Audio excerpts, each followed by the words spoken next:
দক্ষিণ চীনে প্রচুর পরিমাণে ভাত বা রাইস খায়, কিন্তু যখন ওরা নিজেরা রান্না করে খাওয়া দাওয়া করে এই ধরনের রাইস খায়। দেখেন ৮-৯ রকম ডাল এবং বীজ মিশানো আছে, এটাই সিদ্ধ করে ওরা খাবে।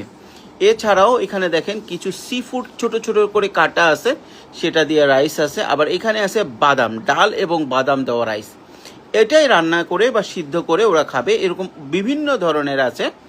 কেউ এইভাবে মিক্স কিনে নিয়ে যায়, আবার কেউ নিজেরা মিক্স করে নেয়। এই ধরনের পুষ্টিকর খাবার খাওয়ার কারণেই ওরা বেশি সুস্থ থাকে এবং বেশি অ্যাক্টিভ থাকে।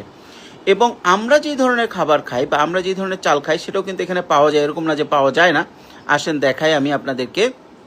এবং আমি এই জিনিসটা দেখালাম এই কারণে যে আপনারা চালটা যেটা আমরা এখন রেগুলার খাচ্ছি, এটার পাশাপাশি এই ধরনের আমাদের দেশে অ্যাভেলেবেল যেই ধরনের আপনার ডাল বা পুষ্টিকর বিষয় আছে, যেটা চালের সাথে মিক্স করে প্যাকেট করে আপনারা বিক্রি করতে পারেন।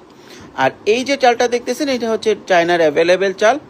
এই চালগুলো আমাদের দেশের মতো দেখালেও আসলে আমাদের দেশের মতো ঠিক হয় না, এটা একটু স্টিকি হয়। তো প্রথম যেটা রাইসটা দেখালাম ওটা কম স্টিকি হয়, বাকি রাইসগুলো স্টিকি হয়। চায়নাতে চাল খেতে বা ভাত খেতে এটা একটাই সমস্যা, স্টিকি রাইসটা এখানে বেশি চলে। মানে ভাতটা আঠার মতো লেগে থাকে, আঠালো থাকে, কারণ ওরা মাঠটা ওইভাবে ফেলে না। তো এবং ওদের চালে কেমিক্যাল থাকে না বিধায় এটা খুব পুষ্টিকর একটা চাল।